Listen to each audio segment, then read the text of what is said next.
ನಮಸ್ಕಾರ ರೀ ಎಲ್ಲರೂ ದೇವ್ರ ದಯದಿಂದ ಆರಾಮದಿರಿ ಅಂತ ತಿಳ್ಕೊಂಡು ತಮಗೆಲ್ಲರಿಗೂ ಜೈಸ್ ಕೈ ರುಚಿಗೆ ಸ್ವಾಗತ ಹೇಳಿ ಇವತ್ತಿನ ಅಡುಗೆ ಶುರು ಮಾಡೋಣ ಅಂತ ಬರ್ರಿ. ನಾ ಇವತ್ತು ಹೆಸರು ಕಾಳು ಸಬ್ಬಸ್ಗಿ ಸೊಪ್ಪಿನ ಕಟ್ಟಿನ ಸಾರು ಮತ್ತು ಪಲ್ಯ ಮಾಡೋದನ್ನು ತೋರಿಸ್ಕೊಡಾಕತ್ತೀನಿ. ನಾ ಇಲ್ಲಿ ಮೊದಲಿಗೆ 1 ಕಪ್ನಷ್ಟು ಹೆಸರು ಕಾಳನ್ನ ಸ್ವಚ್ಛಾಗಿ ತೊಳ್ಕೊಂಡು 4 ಕಪ್ನಷ್ಟು ನೀರು ಹಾಕ್ಕೊಂಡಿನಿ. ಸ್ವಲ್ಪ ನೀರು ಜಾಸ್ತಿನ ಹಾಕೋರಿ, ಯಾಕಂದ್ರೆ ನಮ್ಗೆ ಕಟ್ಟು ಬರಬೇಕಲ್ರಿ, ಅದಕ್ಕೆ ಸ್ವಲ್ಪ ಜಾಸ್ತಿನ ನೀರು ಹಾಕೋಬೇಕಾಕೈತಿ.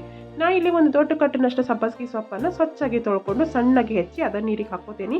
ಅರ್ಧ ಚಮಚದಷ್ಟು ಅರಿಶಿನ ಪುಡಿ ಹಾಕಿ ಮುಚ್ಚಿ ಕುದಿಯಾಕೆ ಇಟ್ಕೊಂಡ್ಬಿಡೋಣ್ರಿ. ಈಗ ನಾವು ಸಾರಿಗೆ ಮಸಾಲೆ ತಯಾರು ಮಾಡ್ಕೊಳ್ಳೋಣಂತ ಬರ್ರಿ. ನಾನಿಲ್ಲಿ 1 ಉಳ್ಳಾಗಡ್ಡಿ, 1 ಬೆಳ್ಳುಳ್ಳಿ, 2 ಹಸಿ ಮೆಣಸಿಕಾಯಿನ ಸರಿಯಾಗಿ ನಾನು ಸುಟ್ಟು ತೆಗೆದು ಇಟ್ಕೊಳಕತ್ತೀನಿ ರೀ. ಈಗ ನಾನು ಮಸಾಲೆ ಹುರ್ಕೊಳಕ್ಕೆ ಒಂದು ಪ್ಯಾನ್ ಇಟ್ಕೊಂಡಿನಿ.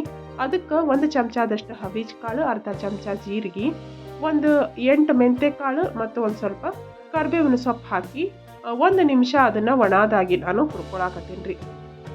ಎಣ್ಣೆ ಹಾಕೋಲಾರ್ದಂಗೆ ಒಣದಾಗಿನ ಹುರ್ಕೋಬೇಕ್ರಿ, ಎಣ್ಣೆ ಒಟ್ಟು ಹಾಕಕ್ಕೆ ಹೋಗ್ಬೇಡ್ರಿ.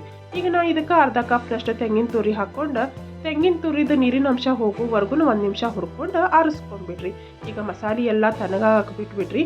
ಮಸಾಲೆ ತಣ್ಣಗಾದ ಮೇಲೆ ಹುರಿದಂಥ ಮಸಾಲೆ ಮತ್ತು ಸುಟ್ಕೊಂಡಿರುವಂಥ ಉಳ್ಳಾಗಡ್ಡಿ, ಬೆಳ್ಳುಳ್ಳಿ, ಹಸಿ ಮೆಣಸಿನಕಾಯಿ, ಅದ್ರ ಜೊತೆಗೆ ಹುಣಸೆ ಹಣ್ಣು ಮತ್ತು ಒಂದು ಅರ್ಧ ಕಪ್ನಷ್ಟು ನೀರು ಹಾಕಿ ಸಣ್ಣಕ್ಕೆ ರುಬ್ಕೊರಿ. ನಾ ಇಲ್ಲಿ ರುಬ್ಕೋಬೇಕಾರ ಸುಟ್ಕೊಂಡಿರುವಂಥ ಬೆಳ್ಳುಳ್ಳಿ ಮತ್ತು ಉಳ್ಳಾಗಡ್ಡಿದು ಸಿಪ್ಪಿ ತೆಗೆದು ರುಬ್ಕೊಂಡೇನ್ರಿ.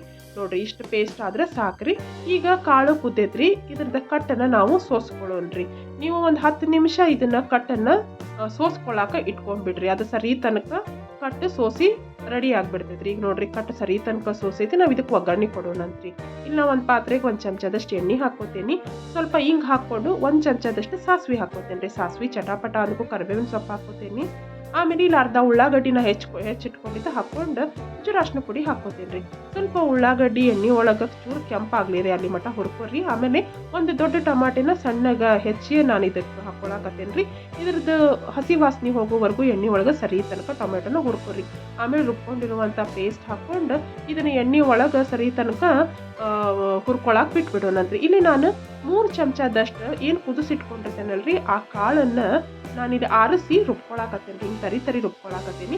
ಇದರಿಂದ ಸಾರು ಮಂದಗೆ ಹಾಕೈತ್ರಿ. ನೀವು ಬೇಕಂತಂದ್ರೆ ಹೆಚ್ಚಿಗೆ ಮಂದಕ್ಕೆ ಬೇಕಂದ್ರೆ ಇನ್ನಷ್ಟು ಕಾಳನ್ನ ರುಬ್ಬಿ ನೀವು ಹಾಕೋಬೋದ್ರಿ. ನೋಡ್ರಿ, ಈಗ ಮಸಾಲೆ ಸರಿ ತನಕ ಎಣ್ಣೆ ಒಳಗೆ ಹುರಿದೈತಿ. ಅದಕ್ಕೆ ನಾನು ರುಚಿಗೆ ತಕ್ಕಷ್ಟು ಉಪ್ಪು ಹಾಕೋತೀನಿ. ಆಮೇಲೆ ಕಟ್ಟು ತೆಗೆದು ಇಟ್ಕೊಂಡಿರ್ತೇವಲ್ರಿ, ಕಟ್ಟು ಹಾಕೊಳ್ಳೋನು ಮತ್ತು ಕಾಳ್ದು ರುಬ್ಕೊಂಡಿದ್ದ ಪೇಸ್ಟನ್ನು ಹಾಕ್ಕೊಂಡು ಸರಿ ತನಕ ತಿರುಗಿಸಿ ಕುದ್ಸಾಕ್ ಬಿಟ್ಬಿಡೋಣ್ರಿ. ಈಗ ಇದು ಚಲೋ ತನಕ ಕುದಿಯಾಕತ್ತಾಗ ಕೊತ್ತಂಬರಿ ಸೊಪ್ಪನ್ನು ಸಣ್ಣಗೆ ಕಟ್ ಮಾಡಿ ಹಾಕ್ಕೊಂಡು ಮತ್ತು ಅದ್ರ ಮುಚ್ಚಳ ಮುಚ್ಚಿ 1-2 ನಿಮಿಷ ಕುದಿಸಿ ಆರಿಸ್ಕೊಂಡ್ಬಿಡೋಣ್ರಿ. ಈಗ ಸಾರು ಕುದ್ದು ರೆಡಿ ಆಗೈತ್ರಿ. ಈಗ ನಾವು ಪಲ್ಯಕ್ಕೆ ಒಗ್ಗರಣೆ ಕೊಡಾಕ ಒಂದು ಪ್ಯಾನಿಗೆ 1 ಚಮಚದಷ್ಟು ಎಣ್ಣೆ ಹಾಕೋತೀನಿ. ಒಂದು 6 ಬೆಳ್ಳುಳ್ಳಿನ ಜಜ್ಜಿ ನಾನು ಇಲ್ಲಿ ಎಣ್ಣೆ ಒಳಗೆ ಹಾಕೋತೀನಿ.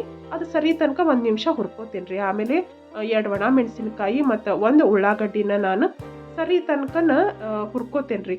ಹುರ್ಕೊಂಡಾದ್ಮೇಲೆ ಚೂರು ಉಪ್ಪು ಹಾಕೋತೇನೆ ರೀ. ಉಪ್ಪು ಹಾಕ್ಕೊಂಡು ಮತ್ತೊಂದು ಸರಿ ಎಲ್ಲನೂ ಮಿಕ್ಸ್ ಮಾಡ್ಕೋತೀನಿ. ಇದಕ್ಕೆ ಕುದಿಸಿಟ್ಟಂತಹ ಕಾಳನ್ನು ಹಾಕೋತೀನಿ.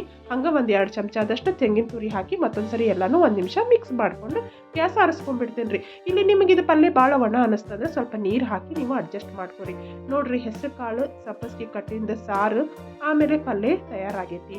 ಇದನ್ನು ನೀವು ಮುದ್ದೆ, ಅನ್ನ, ಚಪಾತಿ, ರೊಟ್ಟಿ ಯಾವುದಕ್ಕಾದ್ರೂ ಹಚ್ಕೊಡ್ತೀನಿ ರೀ. ಭಾಳ ರುಚಿಯಾಗಿರ್ತೈತಿ. ನೀವು ಈ ರೀತಿ ಮಾಡಿರಿ, ಹೆಂಗಾಗೈತಿ ಅಂತ ನನಗೆ ಕಮೆಂಟ್ ಮಾಡಿ ತಿಳಿಸ್ರಿ. ಈ ರೆಸಿಪಿ ನಿಮ್ಗೆ ಇಷ್ಟ ಆತಂದ್ರೆ ಲೈಕ್ ಮಾಡಿರಿ, ಸಬ್ಸ್ಕ್ರೈಬ್ ಮಾಡೋದನ್ನು ಮರೆಯಕ್ಕೆ ಹೋಗ್ಬೇಡ್ರಿ.